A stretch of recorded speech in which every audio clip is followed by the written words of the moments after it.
que se han dado con la refinería china y Soresco. 36.000 millones, don Otón, se han gastado en este proceso. No se ve construcción de obra pública, no se ve la refinería construida, y desde el 2002 está paralizado este proyecto. Muy buenos días.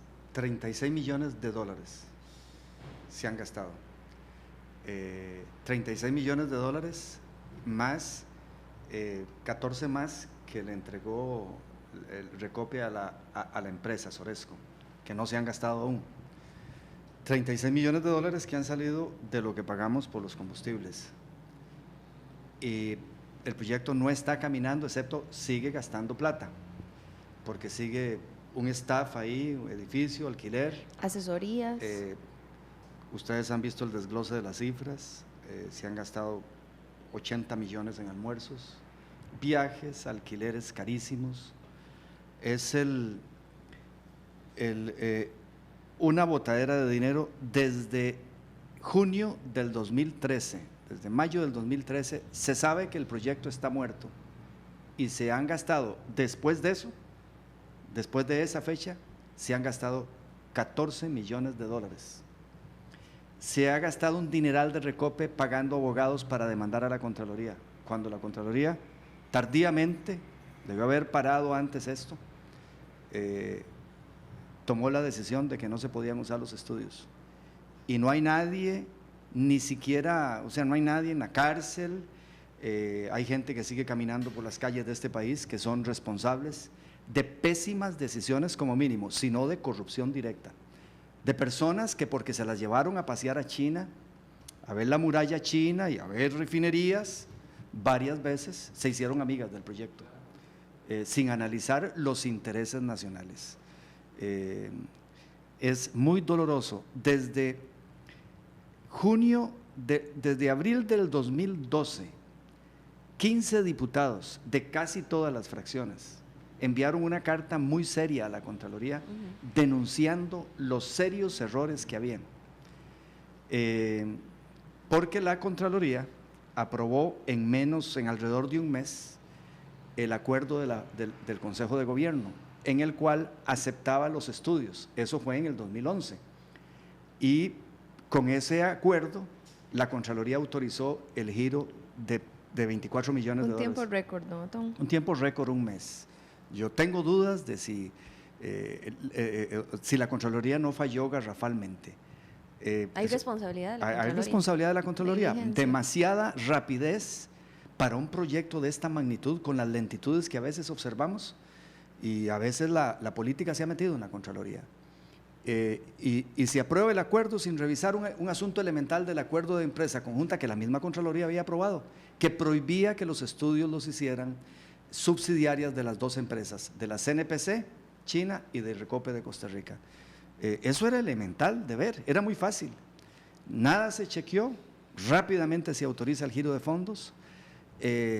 Reitero, por abril-mayo del 2011, por abril-mayo del 2012, 15 diputados le envían una carta a la Contraloría evidenciando varios temas, pero claro, que era muy fácil de chequear. ¿Qué dice la Contralora la semana anterior sobre este tema?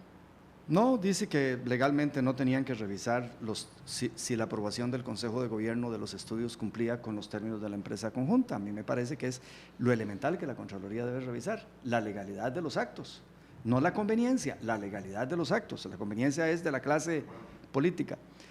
Pero la Contraloría recibe esta carta ahí por mayo, abril del 2012. Y es un año después, un año y 3 meses después, en el 2013, que la Contraloría acepta eso, después de un debate que participé con una de las personas de mayor responsabilidad, el expresidente Recope Villalobos, en que fue evidente que estaba mintiéndole a Costa Rica descaradamente en frente de las cámaras de la competencia de ustedes, de Canal 7, en un excelente debate que armó doña Pilar Cisneros. Mintió, se contradijo, fue un descaro, y ni aún así el gobierno anterior ni el exministro que estaba a cargo ahí procedió a suspender eso. Como 8 días después de ese debate, la Contraloría decide que efectivamente no se pueden, ordena no se usen los estudios, pero entre la carta de los diputados de abril-mayo, es que no recuerdo el mes, del 2012, Y ese momento en que la Contraloría toma esa decisión, se giraron como 20 millones de dólares más. ¿Y hoy por qué la Contraloría no ha paralizado o ha parado este No, la Contraloría proyecto? eventualmente en el 2013 tomó la decisión correcta y ahí, digamos, yo cambio mi crítica por un elogio. Y es Recope y el gobierno anterior quienes demandan a la Contraloría ante un contencioso. Un absurdo. Yo escribí cartas diciendo eso es un absurdo entre entes del Estado demandándose. ¿Por qué se demandó? Hay que entenderlo. Recope demanda a la Contraloría porque en el gobierno anterior sabían que si el proyecto se caía, aquí hay gente que tiene que responder por esa plata, civilmente y penalmente, gente importante. Entonces gastaron una fortuna en abogados. A un abogado le pagaron $150,000, a otro como $120,000, abogados muy liberacionistas, por cierto, para hacer una defensa absurda. Y en eso que deja el gobierno anterior. Nosotros habíamos evidenciado en el PAC los desastres de este proyecto. Se suponía que al entrar el gobierno, digamos, mucho tiempo después, 8 días, se levantaba la demanda de Recope contra la Contraloría, es decir, se quitaba esa demanda y se terminaba este proyecto un tiempito después. Pues se tardó 1 año y 3 meses el gobierno para quitar la demanda contra la Contraloría, después de cartas. Esta carta que por iniciativa de don Mario Redondo firmamos un día de estos, es una de muchas cartas que individualmente y colectivamente hemos enviado diputados al gobierno. ¿Qué es lo que falta entonces, don Otón, para rescindir de eso que dice usted, de esa unidad que queda por ahí? O sea, amor por los recursos de los costarricenses, de autoridades del actual gobierno. No sé cómo son tan tranquilos botando plata y por otro lado pidiendo impuestos. No lo entiendo. Seguimos ahí con una práctica que viene del pasado que realmente a mí me da una frustración tremenda. Ha costado romperla. Que se haya mantenido la demanda por 1 año y 3 meses, que después de que China se burla de Costa Rica y dice yo quiero vender las acciones, Costa Rica sigue ahí, en lugar de romper eso. O sea, ¿qué tiene China? ¿Qué es lo que tiene China? Si China jamás puede dañar a Costa Rica, porque está desesperada por tener este país que la reconoce aquí en el área de Centroamérica y cerca de Estados Unidos. Costa Rica tiene una estatura mundial muy grande. Es prestigioso para China que la democracia más consolidada del hemisferio occidental, a la par de Estados Unidos y Canadá, que es mi país, tenga relaciones diplomáticas. Este proyecto es un proyecto leonino en que todo se hizo de manera contra los intereses nacionales. Recuerdo cuando dice China que la refinería vale $1.500 millones y de una vez las autoridades del gobierno anterior dicen, nos parece bien ese precio. Ustedes cuando compran una casa y les cobran 60 millones, ustedes de una vez dicen, me parece bien ese precio. No, ¿verdad que aunque les parezca bien, ustedes dicen, no, está muy cara? Si usted ama el dinero, pues el dinero de los costarricenses hay que cuidarlo igual. Por eso dije en esa oportunidad, o son idiotas o son corruptos. Cuando responden, sale ahí en la prensa, les parecía bien el precio, en un trato que se hizo sin licitación. Es decir, la CNPCI fue escogida sin licitación, el trato más grande en Costa Rica sin licitación. Por cierto, lo mismo de la Ruta 32, se escoge Check, la empresa, sin licitación, un trato de $490 millones. Para un préstamo comercial, todo aquí es comercial, en lo de Soresco todo es comercial, aquí no hay concesión de nada. Es muy diferente a lo del estadio, en que tenemos que estar agradecidos con China toda la vida. Una maravillosa obra, muy lindo, eso es un regalo. Ahora, si es que China se va a cobrar el estadio, unas patrullas que nos regaló también muy valiosas, por medio de estos negocios, y Costa Rica se deja, ya esa es otra historia. Entonces no hablemos de donación cuando nos da el estadio. Y yo creo que eso es lo que el gobierno anterior tenía en mente, don Oscar Arias y doña Laura y sus compañeros de gobierno, que como resultado de estos regalos había que permitirle hacer estos negocios leoninos. Pero, digamos, por eso me salí de Liberación Nacional yo. Pero que mi partido en el gobierno no dé una muestra de dignidad nacional, de amor por los recursos nacionales, que se haya defendido este proyecto, que se siga ahí, que no tengamos el amor por los recursos nacionales de salirnos de ahí y llevar a los tribunales a los responsables. Y por cierto, ya ahora entrarían gente de este gobierno. ¿Tiene responsabilidad ese regulador en su momento? Por supuesto, si no es porque en la Comisión de Ingreso y Gasto Público, creo que fue don Otto Guevara y don Antonio Álvarez, le dicen al regulador, le preguntan al regulador en una comparecencia hace algunos meses, que si los 50 millones de dólares que Recope le dio a Soresco salen de las tarifas, y no sabía, tuvieron que hacer un estudio para determinarlo. Es decir, claro que la ARECEP, con los salarios que tienen, que hemos criticado, salarios de 10, 9, 12 millones de colones, con un regulador general e intendentes especializados en la materia, y que los edificios de lujo que tienen, dicen que es que hay que pagar bien para tener gente buena, que no se percataran de eso, que fueran diputados, que no somos especialistas en el tema, que tenemos 1000 temas en el tapete, quienes se hicieran esas preguntas.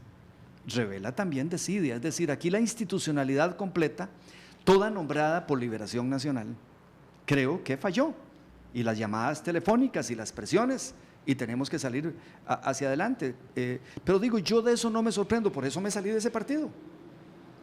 Lo que me duele a mí es ver el gobierno actual, en lugar de denunciar los desastres de ese trato y de otros tratos, se apropia de ellos y los acuerpa y los defiende. Es decir, en lugar de usar los primeros días, la presidenta de Recope y el ministro de Energía y Minas, del MINAE, para decir, esto nos heredan, esto se termina acá, igual que debió haber ocurrido con negocios desastrosos del ICI, que más bien ahora acuerpamos, o el negocio de la Ruta 32.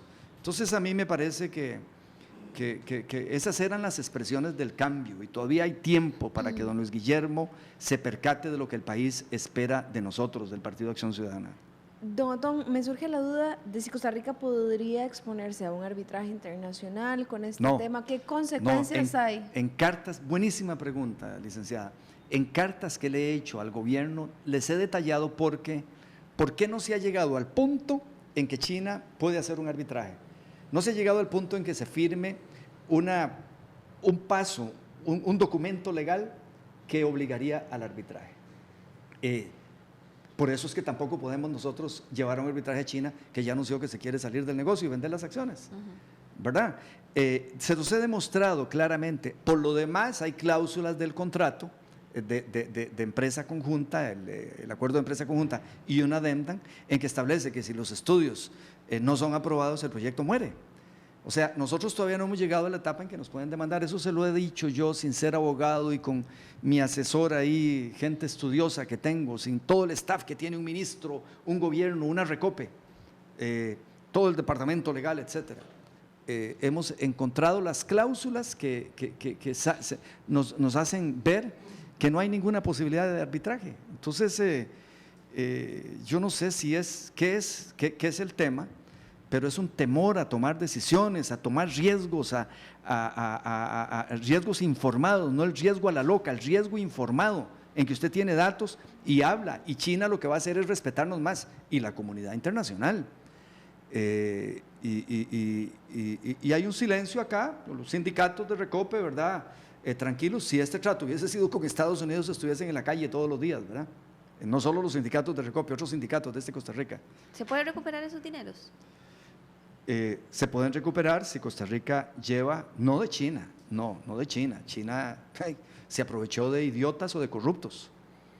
Pero si Costa Rica establece, la Fiscalía se mueve, el Ministerio Público, y llevamos a los tribunales y lo hacemos pagar a los que firmaron y aprobaron y cometieron ese mentidero a Costa Rica y esos serios errores. Y si no, por lo menos se les cobra lo que deben pagar porque no lo tienen, por lo menos que terminen en la cárcel porque no pudieron pagar. Pero recuperar la plata yo lo veo dificilísimo por eso. Pero se requieren acciones decididas para llevar esto y que caminen los actos en los tribunales. Si no es porque Manrique Jiménez Mesa y un grupo de abogados no hacen una demanda, no hubiese pasado nada. Porque ni la Contraloría, ni la ARECEP, ni las autoridades de este gobierno, yo entiendo que las del gobierno anterior no lo hicieran, son los culpables del inicio de este desastre, ha dado los pasos para evidenciar el desastre y llevar a los tribunales con agresividad el tema. Son civiles, gente de ad honorem no ha hecho. A Manrique Jiménez Mesa nadie le ha pagado nada por hacer la demanda que hizo. El tubo está abierto todavía, se siguen gastando recursos. ¿Cuánto más se puede gastar? Sí, cuando decía la licenciada que el proyecto sigue adelante, lo que sigue adelante es el gasto de plata. No se ha puesto ni un tornillo. Bueno, no hay ni estudios de factibilidad para este proyecto que se inicia el acuerdo en el 2007 y que se gira la primera parte de dinero, 24 millones de dólares en el 2011, hace 5 años, va a ser un día de estos 5 años, y estamos en cero, porque no solo es la plata que se ha perdido, es el tiempo en desarrollo. Digamos que un finquero decide que tiene que hacer corral de ganado y pone plata para hacer el corral de ganado y pasan 5 años sin hacer corral de ganado, no solo perdió la plata, sino que perdió el tiempo de tener el corral de ganado, que es parte de la inversión importante en una finca ganadera. Si nosotros tenemos una refinería parada, no refina la refinería, si la decisión correcta de Costa Rica es hacer refinería, vean todo el tiempo que hemos perdido de historia. Desde agosto del 2011 está cerrada la refinería y no hay, pero digo, ni estudios de factibilidad para hacer el proyecto de la refinería. Entonces aquí, si fuéramos a demandar lo que se llamaría lucro cesante, ¿verdad?, por la no existencia de una decisión, ya sea que se cierra la refinería definitivamente y seguimos como estamos importando los combustibles ya refinados, o que hacemos refinería, el país ha perdido. No solo la erogación, sino ese lucro cesante, ese recurso que no se generó en términos de desarrollo. Da desgano, y entonces después la gente, ¿verdad?, tiene razón cuando duda tanto de aprobar impuestos, y lo dice alguien que está detrás de aprobar los impuestos, porque creo que el desastre es mayor si no los aprobamos. Pero si las cosas se hicieran diferente, la gente tendría placer de ayudarle al gobierno a seguir adelante, a los gobiernos. Pero cuando se bota plata en esto y en otras cosas que denunciamos permanentemente, y desgraciadamente estos temas se meten ahí en la asamblea y ya los partidos se ponen a la defensiva, porque dicen que es por política, cuando se despide gente que hay que despedir. Yo por eso creo y lo propongo pronto, que hay que hacer un gobierno nacional, un gobierno como lo llamaron los ingleses para enfrentar la crisis que se heredó del 29 en Estados Unidos y la Segunda Guerra Mundial, en que nos pongamos de acuerdo en ciertos temas, unos de ellos ejecución de obra pública con eficiencia, no esta pendejada de tener recursos y no poder ejecutar y devolver platas, como se hizo con Limón Ciudad Puerto. Esto requiere de un acuerdo nacional. Hay sinvergüenzas descarados ahí en el MOP que no sirven para nada, que están ahí, mandos medios, y que están obstruyendo el que las cosas se hagan bien. Hay sinvergüenzas en el ICE, que hacen tratos malísimos y nada les pasa. Y si no son sinvergüenzas, tienen que confesar que son muy tontos, muy idiotas, y no deben estar en los cargos que están para invertir, por ejemplo, en un centro de datos que está subutilizado totalmente, desde hace años también, y que programado para costar 20 y resto millones de dólares, y terminó costando 70 y resto millones de dólares. Pero eso es la lista es interminable, y nadie en la cárcel, ahí se siguen pavoneando en Costa Rica, sinvergüenzas o tontos o gente que no le importa a Costa Rica. Y esa revolución hay que hacerla de que nos importe este país. En la clase política no puede haber gente que no le importe la plata. Tiene que haber gente que cuide lo costarricense más allá de lo como cuidan sus propios recursos. Muchísimas gracias, don Otón. Muy amable por habernos acompañado en esta mañana y por ponernos en perspectiva un tema pues que nos interesa a todos, la verdad, es la plata de todos los y las costarricenses que están pagando impuestos. Gracias al diputado Otón Solís. 6:57 minutos de la mañana, hacemos una pausa comercial, ya venimos.